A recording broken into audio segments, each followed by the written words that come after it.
Well, good afternoon, everyone. It is coming up on 2 o'clock in the afternoon here on the 11th of February, and thank you very much for checking in today. Uh, I enjoy talking about my experiences in my life, not because I'm egotistical, but I'm at a point in my age. I think that as men, certainly not to discount women, but as men, we are not only a collection of our experiences, we're really a collection of stories.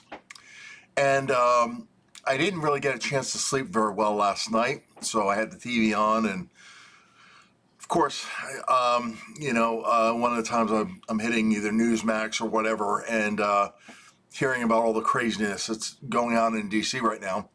I don't see it as being crazy at all. I see it as being a systemic house cleaning. The problem is that it's kind of like when your in-laws come to pay you a visit on a Sunday morning. Your house is a wreck. You were trying to get ready for church, and they're in their Sunday best, and they just kind of show up on your front door. Surprise! And how do you deal with it? And I see kind of Washington, D.C. as being that, is that the president is now the new in-laws of 1600 Pennsylvania Avenue, and they're going in there paying people surprise visits, and some people are embracing it, but a lot of people aren't. So what I want to do is I wanted to share about some memories I have about Washington, D.C., and I kind of want to take you through just kind of a personal history that I've had with the city, and just maybe hopefully give you some insights in terms of that. So, as we say, let us go down memory lane and take it from there. So, the first thing I want to go and share with you is, the Jefferson Memorial, for example, was the last major large memorial really until, well, I shouldn't say it was the last, because the memorial was actually constructed during Franklin Delano Roosevelt's, I believe it was his third administration, because Roosevelt died in 45, just after he had won his fourth term. So from there, we've had the Vietnam Memorial, we've had the Korean War Memorial, we've had the Dr. King Memorial. But certainly those memorials are not built to the same scale that the Jefferson Memorial is. It's it's an outdoor, like the Lincoln Memorial. It is an outdoor memorial in the sense that you can approach it at any hour of the day. There are no gates. It is completely open to the public. But the fact of the matter is that it was done, and if you look at Washington, D.C., if you were to do a kind of a drone look, you have the Capitol is on the east side, you have the Washington Monument in the center, you have the Lincoln Memorial on the west side, you have the White House on the north side, and then you have the Jefferson Memorial on the south side. And that's the tidal basin that you see there. Well, my first experience with Washington, D.C. actually was with my sister. Now, my sister did not go to college. She went to a Catholic all-girls high school, and I remember her. She studied the Gregg shorthand system for secretarial work. So after graduation, she actually got a job with the Department of Justice, and they had a building in Bridgeport, Connecticut. And they had a local U.S. Justice Department attorney there. Well, she worked there for a couple of years, and one summer she approached my parents and said, "What would you think if I took the twins?" Because I have an identical twin brother. So the three of us went to Washington, D.C. And my parents, of course, were ecstatic. It was like, "Sure, take the twins. Yeah, we'll be fine. Go." So that's what we did. And we lived in Connecticut, so we drove down to D.C. I remember in my sister's car. I think she had a Cougar back then. Kind of stylish for a young woman, but, that was the car of the day. So we did. So she worked for the Department of Justice. So part of going to Washington, D.C. was we were going to go to one of the her home agency, or part of her home agency. So we went to the FBI building. Now, the FBI, and I don't know if they still do it, but they had a very unique tour where you could go in and, you would see, like, all the different firearms and the crimes and stuff. It was rather extensive, but it was a promo blitz for the Bureau. But at the end, you would go and they had an indoor firing range, and the couple of agents would come out. They'd fire, like, at that point, it was Tommy guns. Now they're probably Uzis if they still do that. But it was kind of like, your FBI is on the job and is going to keep you safe and whatever. And it was pretty interesting. We did a lot of walking, if I remember correctly. And at one point, unfortunately, my sister fell off the curb, and she had a Kodak camera, and she fell in such a way that her arm smacked on the road, and the camera disintegrated, and she somehow twisted her ankle. So we couldn't do as much walking because she was really in a lot of pain. And I give her a lot of credit, but we stayed for a little bit, but then we eventually went home. So that was my first experience of Washington itself, but it wasn't going to be the last.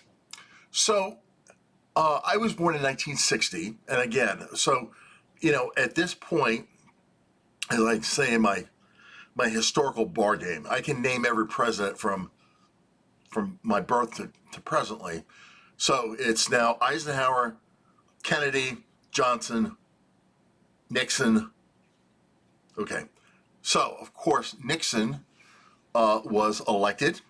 He had been defeated by John Kennedy in 1960, ran for governor governor of California in 1962, got defeated by Pat Brown, went into the political wilderness, went onto Wall Street where he met John Mitchell, who would eventually become his attorney general. But they were Wall Street attorneys. But in 1968, Richard Nixon found the ability to go, and he ran against Hubert Humphrey, who was the VP for Lyndon Johnson, because Johnson had taken himself out of the race in March of 1968 because of Vietnam and that sort of thing. Okay, so now we fast forward 1972, Nixon wins re-election by a landslide, totally decimates the Democratic machine, but he doesn't do a total sweep in Congress because the committee to re-elect the president, otherwise known as CREEP, was somewhat self-serving. It got Richard Nixon re-elected, but it really did nothing to improve the Republicans standing in the House. Well, of course, now we have that infamous event that we've come to know as Watergate. Now, in this picture over here, you will go and see, going from left to right, Howard Baker is the minority senator on the committee, and this was infamously known as the Watergate Committee. The man with the white shock of hair was Sam Ervin. Now, Sam Ervin was, I believe, the senior senator from North Carolina. He was a Democrat, and he spoke with a drawl. I mean, it would be like, Mr. Chairman. I'm sorry. Yeah, I don't mean, but he was a self-described backwoods North Carolina lawyer that had been elected to the Senate and had been picked by. Now, the next one, I believe, is Sam Dash, who was the counsel for the committee. And I don't remember who the other two gentlemen were. But the whole point was, this was a committee that was set up to investigate Richard Nixon after Watergate had gone and just blurted out. Now, the reason why I remember this so much, because I was in middle school at the time. It was Middlebrook Middle School in Trumbull, Connecticut.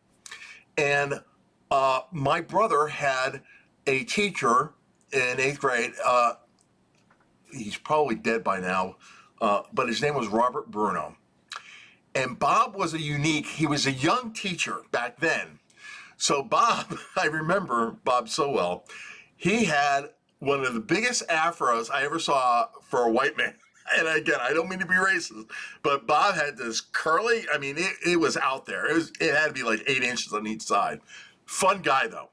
But he made a point of bringing the television. And I remember during my politics class or history class, but I mean, it was really civics class. But to understand, and he had the TV on, and we used to watch the hearings. That was part of our education. And to go and to see all of these committee members going and talking to all the, I mean, the infamous interview with John Dean and Alexander Butterfield, who revealed the existence of the listening system. Now, let me take a break on here. And again, I get excited because it brings back a lot of memories. Okay. The listening system that crucified Richard Nixon's administration was not the first presidential listening system. John Kennedy actually had one installed in the Oval Office and in the Situation Room to go and to make sure, because he didn't trust the military. After the Bay of Pigs, Kennedy had a adverse hatred for the Joint Chiefs of Staff. He felt that they misled him, that they were going to, and he had that favorite quote that if we listen to them and they're wrong, they're not going to be around. The brass hats, as he addressed them, are not going to be around so that he can tell them that they were wrong. So what happened is that, fast forward, Lyndon Johnson also had a recording system that he recorded, because now we've come to know that, especially when Johnson went and had his famous conversations with Hoover, those have been quite well documented. Well, if Kennedy could have it and Johnson could have one, why couldn't Richard Nixon? And Richard Nixon I think he suffered from the paranoia because he felt that since the 1960 election was stolen, or presumably stolen. Now, I use the word presumably because Oliver Stone did a documentary series called The Unofficial History of the United States of America.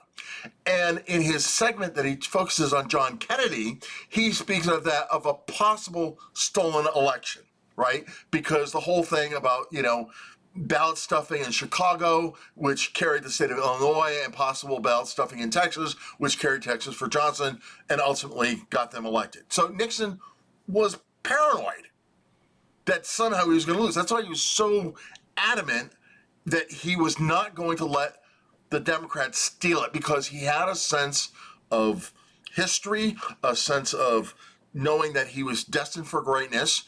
And truly, just as Vietnam had messed with Johnson, had Watergate not been with Nixon, Nixon may have been one of the most, we could have had, theoretically, 2 back-to-back presidents that were so powerful and historical in nature. But of course, their hubris got ahead of them and ultimately broke them down. Well, on that committee also was a junior senator from Connecticut, which is my home state, and that was the gentleman on the right, Lowell Weicker. Now, Dick Cavett is in the middle. Now, Cavett was a very famous television interviewer. He had a show called The Dick Cavett Show, and it was on for many years. And Cavett had a very easy, laid-back interviewing style. He was comical in the sense that he had a great sense of humor. But the whole point is that he, like many Americans, wanted to know what was going on. Well, Weicker kind of was a junior senator in Connecticut at the time, and he was appointed to this committee. And needless to say, the Watergate Committee made Lowell Weicker. And Lowell Weicker subsequently became governor of Connecticut. I believe he is deceased, and if he is, God rest his soul. But the whole point is that this committee was tasked with figuring out what the heck went on. And I think that they did a relatively good job. Because, for example, the existence of the listening system by Alexander Butterfield, and then Baker had that famous quote about the president saying, when did the president know, and I'm paraphrasing, I should have been better prepared on this point, but basically, what did the president know and when did he know it? That was the famous question he asked that kind of broke things open. And at that point, the discovery of the tapes led to the Supreme Court, and then the court ruled in a unanimous verdict, no, Mr. President, they're not your private tapes. They're actually part of the public record. And then it led to the quote unquote the 18 and a half lost minutes, where somehow we lost that part of which felt was the incriminating part, which ultimately led to Nixon resigning and then Ford ascending to the presidency. Okay. So now let's talk about Jerry Ford, because now Ford is famous for really two things. Number one, he was the only president to this date in our entire history that was never elected by the American people. Under the 25th Amendment that had been passed as a result of the Kennedy assassination, among other things, the proper succession for the picking of a vice president, should a vice president office be vacant, which it was under Johnson. Now, the vice presidency has been vacant several times in the presidency. For example, when Harry Truman became president on the death of Roosevelt, there was no vice president for 4 years. It wasn't until Harry Truman was actually elected again in his own right that once again he had a vice president. Same thing with Johnson. When Kennedy was assassinated, Johnson did not have a vice president for those 13 months until he was elected in his own right. Hubert Humphrey became the vice president. However, what happened was Spiro Agnew was convicted of tax evasion and taking bribery. Who would have thought, right? So now Agnew is gone. The office of the vice presidency is now open, but now with the 25th Amendment. So what happens is that Richard Nixon goes and asks. Now, the 25th Amendment requires a 2/3 majority vote in both the House and the Senate to be approved. Well, Nixon went and picked Jerry Ford, who was the minority leader for the Republicans, because the Democrats controlled Congress. Everyone considered, now Ford actually had also served on the Warren Commission. He was a junior representative from Michigan, but actually served on the Warren Commission about the Kennedy assassination. So he had some prominence from that, but then he was elevated to be vice president. And there is a story that the vice president's residence, when it was purchased as the official residence, previously the vice presidents just lived in their own homes, and then the Secret Service accommodated them as far as the protection. Well, the Naval Observatory was actually a property by the Navy. It had been transferred and became the official residence of the vice president. That is currently where Vice President Vance and his family live. So there's now an official residence for the vice president, which is the observatory property, and of course the White House for the president. So what happens is that Jerry Ford, when he and Betty were getting an initial tour of the facility, Betty had made some sort of comment about, the building itself and how beautiful it was. And the quote that Jerry supposedly leaned into her and said, "Betty, we are not going to live here at all." And surprise, surprise, he was right. Because Nixon resigns, Gerald Ford now becomes president of the United States, and now Mrs. Ford is living at 1600 Pennsylvania Avenue. The significance of this particular picture was, after Ford had given an unconditional pardon to Richard Nixon, very similar to what President Biden did with his family, okay, and he caught a lot of flack about this. But you have to remember, when Ford was inaugurated, in his inaugural speech that he gave in the East Room, he basically said that our national nightmare is now over. Now he was in charge. But the problem was there was still such a stink about Watergate that he felt compelled that he had to give a pardon. Well, what happened was that Congress subpoenaed him to testify, which is this shot. This is the only time in the recent presidency where a president actually testified before Congress. Now, there's a gentleman by the name of Donald Rumsfeld who was serving as Ford's chief of staff at the time. And oh, by the way, Dick Cheney was the deputy chief of staff working under Rumsfeld. See, history has a way of playing itself out. Rumsfeld was adamant that you do not testify before Congress. It will weaken not only the presidency, but yourself. But Ford felt compelled that he gave a very impressive presentation, and he sat there and he took it. But he was a former congressman himself, and he understood that he had to in order to get the full trust of the nation back, he had to convince Congress that what he did was actually useful. And it didn't. Some people say that, when Ford lost to Carter in '76, obviously the pardon played a role in this. But this was, again, Washington at work. So why am I telling you all of this?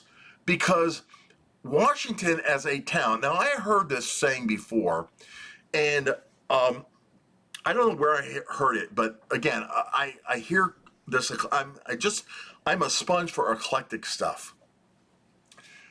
But the saying is that Washington is a town where no one wants to appear impotent. Power is that thing, and we're kind of seeing it right now. We have a transition now with a new president, obviously with Trump.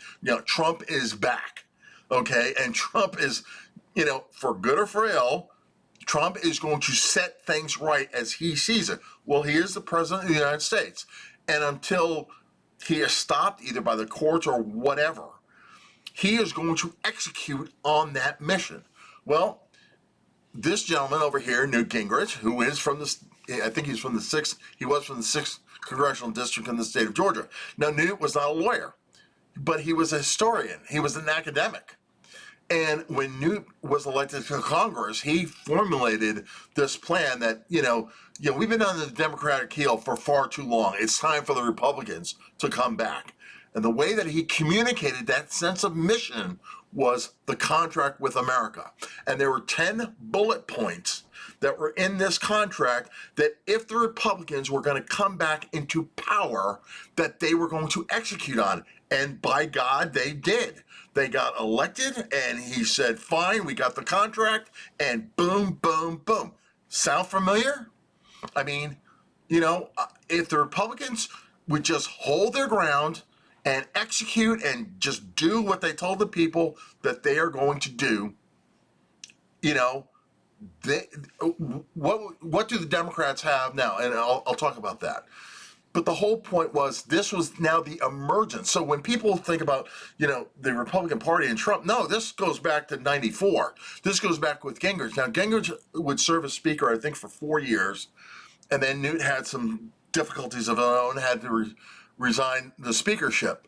But as a result of that, here's his official portrait in the Capitol, but holding that thing. Now, this picture is actually on the west side of the Capitol. The Capitol has two major entrances, right? The east side that actually faces the Supreme Court building, but the west side, what faces the mall.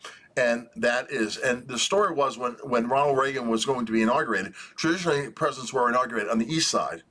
But then when Ronald Reagan went and saw the view from the west side, of course, being from California, the western part of America, he said, no, we're doing it on the west side. And now, traditionally, presidents have been inaugurated, it's on the west side. It can accommodate more people. It's just got a more spectacular view. So I guess if you're going to be inaugurated for president of the United States, that's the way to go. Well, the significance of that portrait is that, and you can't see it very well, but that was the 10 bullet points. That was actually the contract with America. And Newt is obviously reaching out to America like, hey, you elected us, and we went and we executed it on there. Okay, so now going forward, this is the National Archives. And of course, the National Archives is where I feel is a repository of American freedom. I used to post every election day for many, many years, the same posting, or it was actually pre-election day, but the message was this, is that there are 3 sacred spaces in America. And the first is the National Archive, where the Constitution and the Declaration of Independence, the originals, are kept. And that is really kind of the Rosetta Stone for American freedom, right? That's where we put our views. This is what guides us as a nation, or should guide us as a nation. And again, when I go in there, it's interesting because when you go in there, in 2018, my wife and I went to Washington, D.C., and we went into the building, and where the actual Constitution in that small, it's really a sacred space, but I call it the sanctuary of freedom. But the lights are so dimmed because the ink on the documents have been so much faded over the years because of the light that they had to dim the lights, and they only allow a certain amount of people at a time to go in there. So it's kind of rotating, but again, it's one of the sacred spaces. The next sacred space that I hold sacred is Arlington National Cemetery and every national cemetery where our war dead are buried. You know, I'm not a big fan of President Johnson, but he did use a phrase when he was committing American troops into Vietnam, you know, in a big way. And he said that he referred to our servicemen as being in the flower of their youth. Now think of that. I'm a 64 old man. Trust me, I did not look like this when I was 21. I'd like to think I was a little bit more handsomer, but unfortunately, time rests for no one, even for myself. Although I've received compliments lately for both men and women, it's surprisingly enough that I don't look 64. Well, I stay out of the sun. I use sunscreen, and I guess that saves my skin. But the whole point is that, you know, when you go into Arlington, of course, you know, I've been to President Kennedy's grave. I've prayed at President Kennedy's grave. But to see, you know, and you see all these famous people like, you know, Robert McNamara, who served as JFK's Secretary of Defense, and, you know, all these famous people. But then when you go a little further out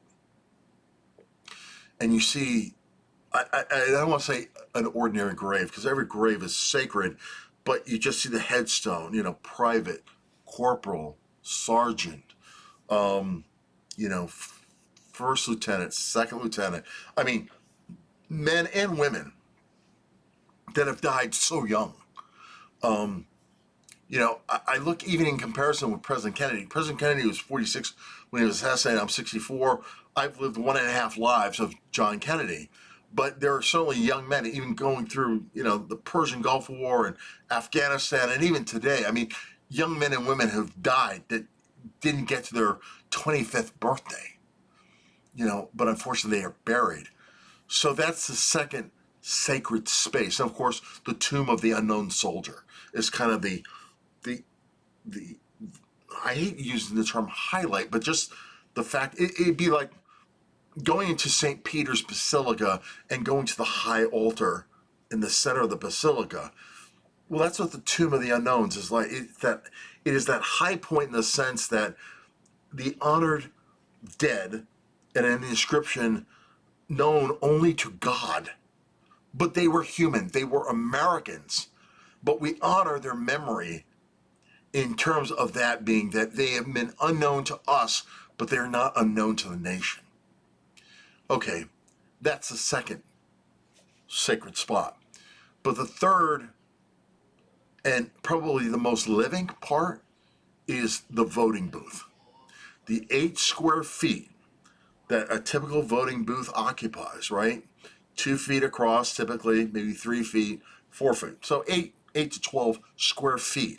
That is the third and I'd say the greatest space in the sense that it's living, that we have a chance to breathe life into that every time that we go and we vote. And that's why I don't care if there is a vote for dog catcher. Wild horses will not drag me away from voting. If I have the chance to vote on something, I'm there. Okay. So thank you for being patient on that. So let's now go further. The Supreme Court. Now, this particular instance goes back to when my wife and I went to D.C. Now, I had been to D.C. earlier by myself when I was an MBA student, and but this was the first trip that I had made to D.C. with my wife. Now, my wife Cindy had said she had been to D.C. herself when she was a teenager, but you know, this is the first time we went together as a married couple. So we flew into Dulles, I believe, or Reagan, one of the two. We were actually staying in Arlington, and what we did was we went to Arlington on the first day, and we did so much walking we were wiped out. So the next day we took the tube, right, and you go all the way to the Capitol building, which is, I forget the stop, but what you do is the station lets you out right in front of the Library of Congress. So you have the Library of Congress building, and then you have the Supreme Court building right next door to it, and then of course across the street is the eastern entrance of the U.S. Capitol. Okay, now the reason why this picture is so important is that the way the Supreme Court operates, you know, they only hear a certain amount of cases each year. Okay, the justices it gets funneled up. The clerks do some initial sifting, and then the the the Supreme Court goes and judges as far as which cases they're going to hear, and then they hear the cases in that building, right? And it is the oral arguments, right? So typically it's an hour to hour and a half for each side to argue before the high court. And then what happens is then the court then recedes, it does its research, they draft their opinions, they vote on the opinion. That's why when they make the announcement, the Supreme Court vote was 5-4. Obviously, the majority one that counts, but I mean, that's the narrowest version. Now, you have some court cases that will go, 8-0, 9-0. If it's 8-0, it means that one of the justices had to recuse themselves for that. For example, it was argued that Justice Kagan should have recused herself when the Obamacare case in because she had worked in the Obama administration prior to being appointed to the Supreme Court. She did not recuse herself. She heard the case as one of the justices, therefore she was entitled to vote. This particular case was a case about union workers in their dues and having a part of their dues being used for political activity that they themselves did not support. Now, this is a very famous case, and what happened was as the case, now when the cases are being announced that they've been ruled and the opinions are being read in the court, I think they officially start either at 9:30 or 10. And what happens is that at that point, there are clerks that have printed print of the opinions then, and they are held in reserve until the Chief Justice starts the thing that, okay, now the ruling has been done, and whoever drafted the opinion reads the opinion on behalf of the entire court. At that point, then the clerks come out with the written opinions, and they start passing them out to all the reporters that are there. Now, in that building right there, in front of that, and I couldn't get a shot of that, what will happen is that, those tents that they have out, like on golf, if you go to golf tournaments, right, there's a little pop-up tents that they can put up, to give some shade to the golfers. Typically there's a beer truck there or whatever, but the whole point is that every one of the major networks had one of these tents. So when you literally starting from the left, there was MSNBC. Now, what happened was my wife and I were walking along, and I mean, I'm kind of geeking out because, like, for example, we passed the MSNBC tent, and there was a gentleman in there, and I'm like, I know that guy. Well, what happened was it was Pete Williams. Now, Pete Williams used to be the NBC reporter that used to report for the Pentagon, but I guess at some point he transitioned and now was covering the Supreme Court. Well, of course, next to them was CNN, and I forget who was covering for CNN, but then there's Fox News. And Shannon Bream was there, and I'll never forget it. Shannon Bream is a beautiful woman, extremely intelligent, and I remember to this day she was wearing like this lime green dress. And I'm telling you, there's a saying down south that Southern women don't sweat, they glisten. Well, Ms. Bream was glistening because they were constantly touching up her makeup until she went on air. Well, the whole point is that the clerks then pass out the opinions to each one of the reporters, and then the reporters are sifting through it so then they can go and report. Well, as I said, there are a number of different news outlets and some independent news outlets. Now, here's the funny thing, is that you would think that, that you go in there and you're just, thinking that, okay, well, the court, they're just going to report on what the court reported on. But in actuality, needless to say, if you stood in front of the MSNBC, they were saying how this was such a blow to organized labor because the high court had ruled that no, the unions could not use the due money to pay for political activity. And for those people that wanted to opt out of that they could. Now, of course, the unions were not having it, but the high court had ruled. So now you're saying, okay, are you going to abide by that? And I think it's still a little bit murky whether or not the unions actually complied with that. But the whole point was this man over here raised his voice, said, I don't think this is right. And his case went all the way through the Supreme Court. The Supreme Court ruled with him and said, yes, you're absolutely right. This should not go in there. So this is the functioning of our government. But the problem is that you go back to, the days of Sam Ervin and Baker, and what happened was, it was different. They may curse themselves on the floor. There was a saying how Everett Dirksen, when he was a Republican minority leader in the Senate, would curse Lyndon Johnson up and down. But then, if Dirksen got a phone call from the White House that the president wants to come over for drinks, Dirksen applied the president, and that's how they horse traded. They'd say, "Okay, Mr. President, you want civil rights? We want these people appointed on that." And LBJ said, "Okay, we'll have the FBI take a look at them, and if they're able to serve, we'll put them forward." That's the way business is done. It's called common horse trading. Okay, you scratch my back, I'll scratch yours. But now, unfortunately, we've gotten so adversarial. It won't be "I will scratch your back," I'll stab you in the back. So now let us talk about what we are seeing today. And it's really a tragedy. This is a picture of Representative Maxine Waters from California. And what happened is that they were protesting the Doge access to the Treasury, but there's also been, and I have a picture where she's at the Education Department, and she is literally, let me show you that picture as well. She is literally berating, I apologize. Let me go and get, here we are, the right picture. Okay. This poor security guard, now she's in the background, but what happened was members of Congress with certain elements of their staff went to the Department of Education and flashed their ID and said, "We want to come in, we're members of Congress, we have oversight capability," and this poor contracting guard said, "No, you're not coming in. You don't have authorized business in this building." And they did their little political demonstration. Of course, the cameras were there. They always play to the cameras. That's the other thing, too, is that, they're so hypocritical. The word hypocrite actually comes from a Greek word. And again, I don't know. I should really do some research on that. But the translation is an actor, right? So to be a hypocrite, you're an actor. So they're feigning that they're so, they're just so dismayed and all this other stuff.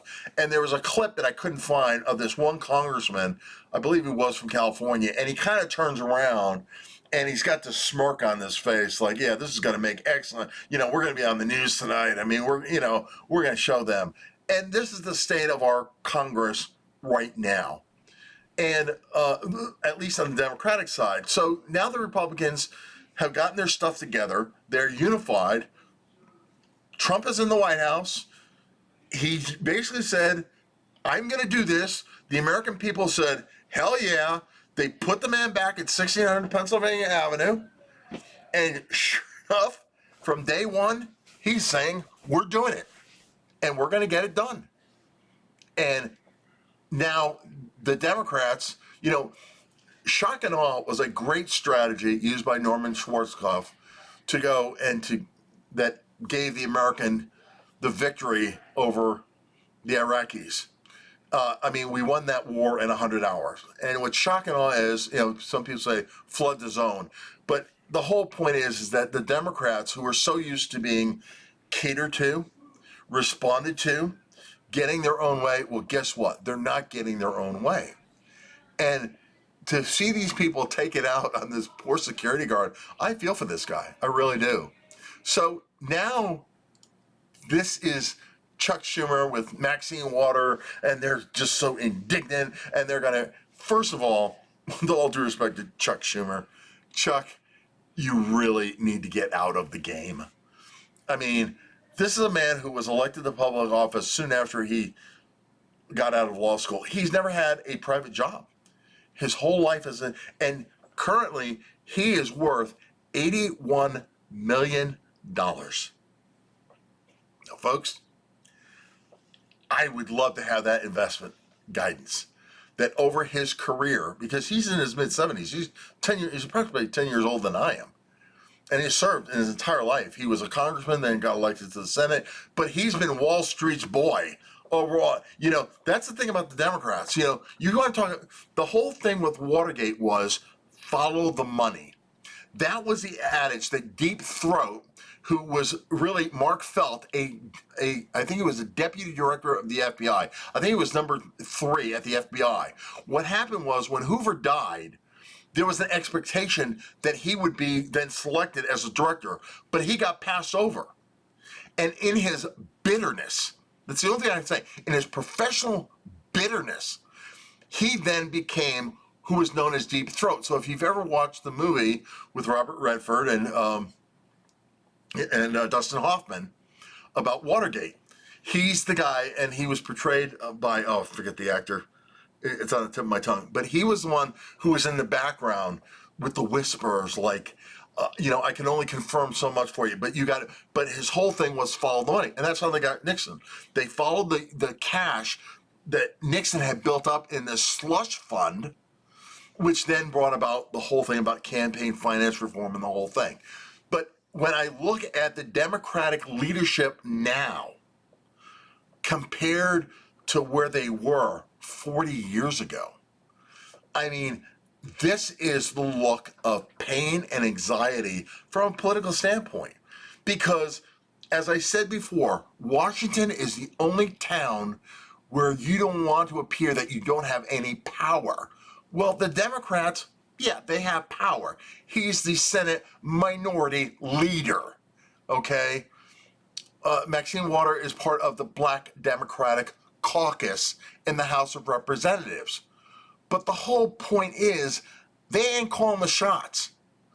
If Trump wanted to, he can get the legislation through.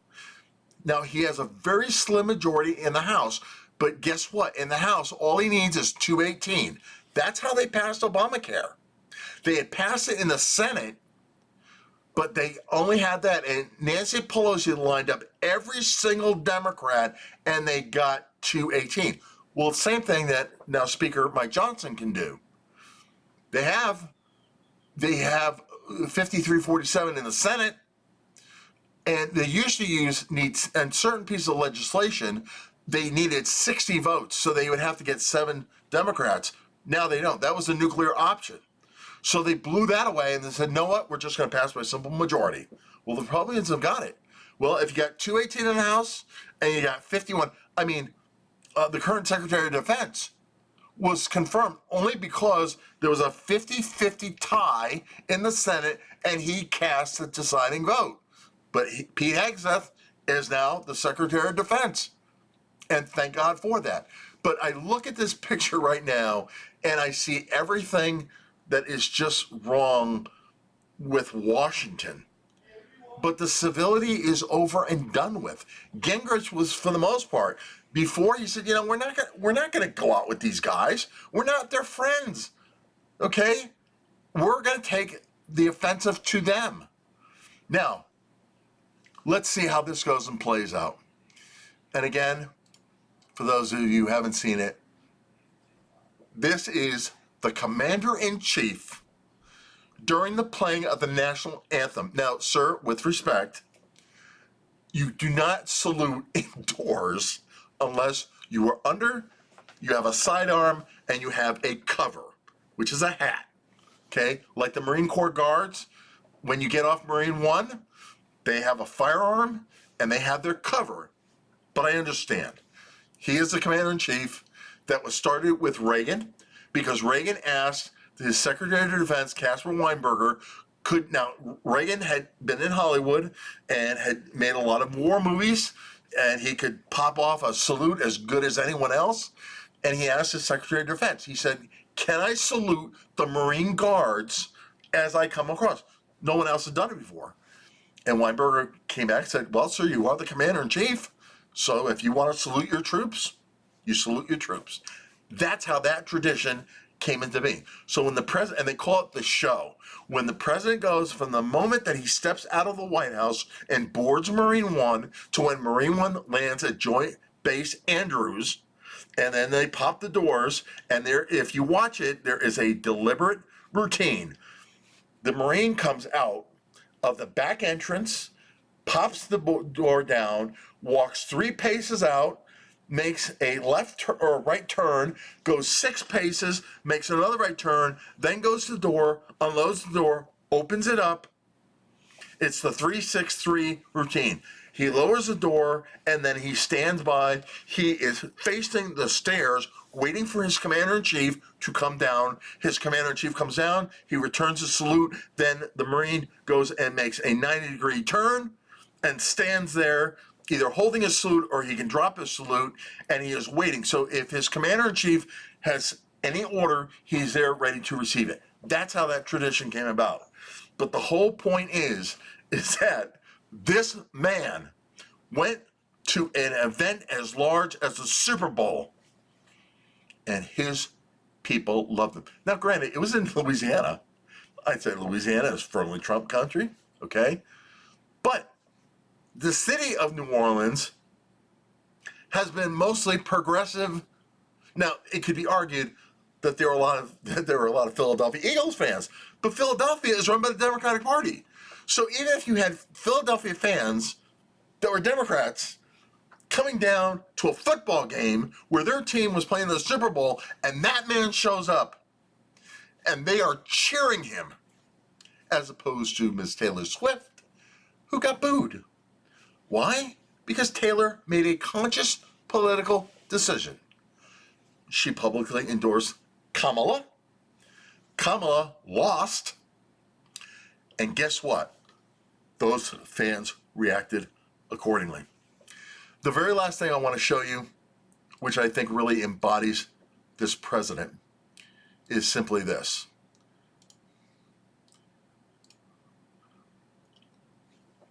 President Trump has such a love for first responders. I think that part of it was after 9/11 happened. You know, this is a man who had been loved by, well, maybe loved is not the right word. They certainly loved his money. And if you ever had a cause that you needed support, chances are at some point you made a pilgrimage to Trump Tower to get an appointment with this man to say, Mr. Trump, we'd like for you to support this cause. And Trump has supported the cops, the firemen, the first responders. He was loved. There's a picture, I couldn't find it, but there's a picture of him and Don King. Now, Don King was a promoter of big league fights, and of course, when Trump had the Taj Mahal, they had fights there. So, I mean, they had a relationship. But no one ever complained about Donald Trump back then. Nobody. But in 2015, this man comes down the stairs and basically says, I'm going to run for president of the United States, and they lose their freaking mind. Well, you know what? These people love him. And you know the reason why? Because whenever you see President Trump, when he gets off, he always makes a diligent effort to go and have his picture taken with first responders. He loves cops. He loves firemen. He loves first responders. You can't fake that, folks. As a former cop, I'm telling you, if this man comes up to me and wants to shake my hand, I'm shaking the man's hand. I have a picture of myself when I received my degree from the Air Force Academy, and I had like 10 seconds with President Reagan. I went and I said, Mr. President, thank you so much for being here. My parents are thrilled. And Reagan went and said, are they Republicans? And I said, yes, sir, they are. And he gave me like this little twinkle in his eye. And, you know, it was like, thank you, Mr. President. I received my degree. I walk up. That was my 10 minutes, my 10 seconds with Ronald Reagan. My whole point is, folks, is that this is a man that loves people who serve fellow Americans. And, you know, the whole point of public service is the service. I'm going to end this little jaunt with history with a biblical quote. Christ went and said to his disciples on that last night, I believe it was the Last Supper, that he told them that whoever wanted to be the greatest or considered the greatest had to be the servant of everyone. That is, you had to place your person not seeking high office like they thought. They thought that Christ was coming back. He was going to be the new king of Judea, that the 12 princes of the 12 tribes of Israel, that was it. That was certainly what Judas was looking for. But it didn't work out that way. Christ went and said that you must be the servant of all to be considered the greatest. And I think that when you see a man like this, who goes and loves, I mean, let's face it, cops are not millionaires. Firemen are not millionaires. I mean, you gotta have, I don't want to say you have to have something wrong with you. You have to have such a motivation to serve your fellow citizen, to do that job. And yet, this is the commander-in-chief. This is my, and hopefully your president. And now, the guy on the left over here, that was actually a veteran, and I'm sorry that he got cropped out. This gentleman, I believe, was a former serviceman or something like that. I couldn't get the background on that, but the whole point is that they were there. And as you can see, the cops, the firemen, were there to have their picture taken. But my whole point is, ladies and gentlemen, is that we have lost sight of Washington is now so dysfunctional that it is going to take so much of a mind shift. But I believe that it is coming because he is trying to appoint people that want to be a servant to the American people. Now, yes, they will have the perks of the job. Pete Hegseth is not going to go and travel in a Cessna, okay? He's got a specially configured, I believe it's C-17 transport that he uses. That's his version of Air Force One, okay? The boss is going to end up getting a new Air Force One over there.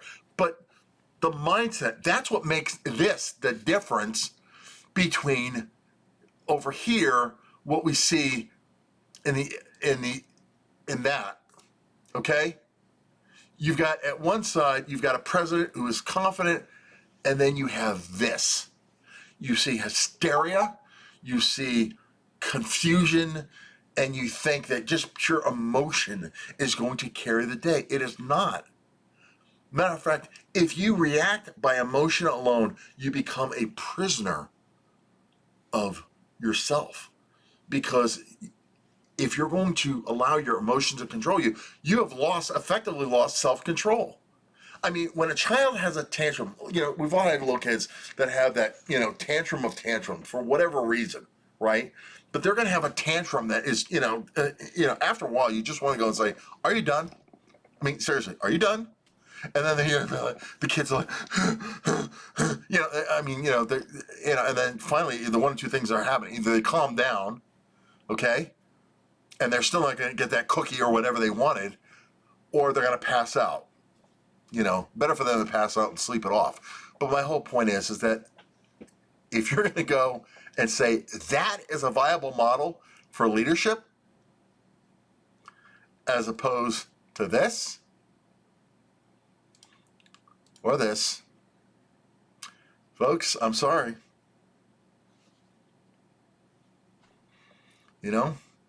Is he perfect? No, he is not. But as I am constantly reminded of my friends, that even St. Paul, right, has that beautiful line, I think it's in Romans, where he goes and says, we have all fallen short of the glory of God. Yes, he has. I'm sure he has. I mean, let's face it, But he has a very loving wife. I don't doubt that. But I'm sure it comes at a cost. He has very loving children. He seems to be a great grandfather. He loves being around his grandkids. I mean, yeah. I would try to, this is an image, right? If you're a grandparent, I'm not a grandparent, okay? I'm only a father, and my kids are adults. But for those of you who have grandchildren, when you get at that point when they're like 3 or 4, maybe 2, 3, or 4, and you want to get on the floor with them, and they're jumping on you or whatever, you're on the floor, you're having a grand old time, you're making them giggle and all that other stuff. That's pure joy, right? That's pure joy. I think that part of what makes him is that he recognized that he loves people. Hard to believe.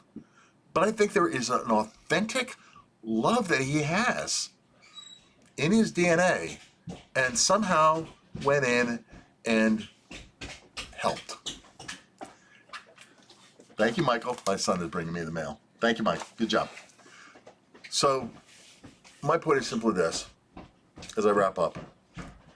I started with this saying that Washington was the only town where you did not want to appear to be without power.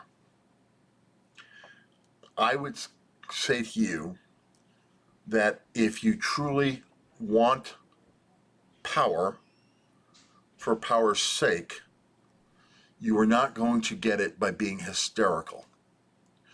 You are, however, going to get that power when you become a servant of all. And I think that's where the Democrats have gone totally off the rails. Now, am I saying all the Republicans are white as the driven stuff? No, they're not. Okay? They're still people. But that's where the function of leadership comes in. And just as we saw it with Newt Gingrich, with his contract with America, is that if you present a vision to the American people, and then you are willing to act on that, and you act on it from the point of being a servant, that's how you get rewarded. And I think that's going to be a very bitter lesson, because let's face it, Doge is not going away.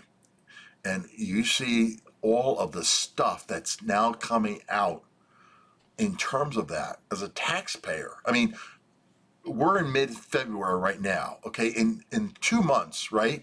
Mid-March and then mid-April. What happens mid-April? April 15th, okay? Some of us are going to have to cut a check to the IRS, or we're going to sign the form saying we've already given it at the office, right? They've already collected it. And oh, by the way, we're not getting a tax refund, okay? And when you have to physically work in a 12-month calendar, when they have that day of tax freedom day, which is the day that you would have to work from January 1st to that date to satisfy all of your taxes on the federal, state, and local level. So until you get to that date, you are working either for Uncle Sam or the state that you live in, and or the city that you live in, or the county, whatever. I mean, everybody gets paid up front before you can collect dime one. That's Tax Independence Day. Well, the whole point is that if you got to cut a check, it's one thing.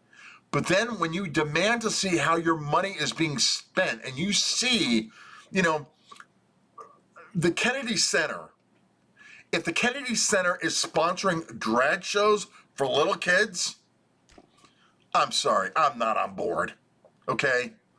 But the problem is the Kennedy Center didn't ask for my approval. But you know who did? The man who currently lives at 1600. And people are complaining how he can't infringe on this public-private partnership. Yes, he can. We own the building, okay? We can take over the board. We can redirect them. We can insult people that are more like-minded. That's what he can do. And that's what he should do. And that's what he's going to do. And that, ladies and gentlemen, is the Kennedy Center.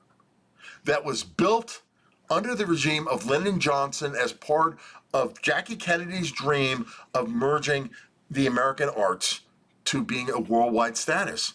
Well, Jackie, you got your wish, but somehow along the years, that vision got diverted. And now he is saying one word: enough. And you know what? He's going to pull it off. So, folks, again, as you see in my crawler, if you like the video, subscribe to my channel. I'm just happy to do these things. This is very creative for me, and just thank you very much, and enjoy the rest of your day.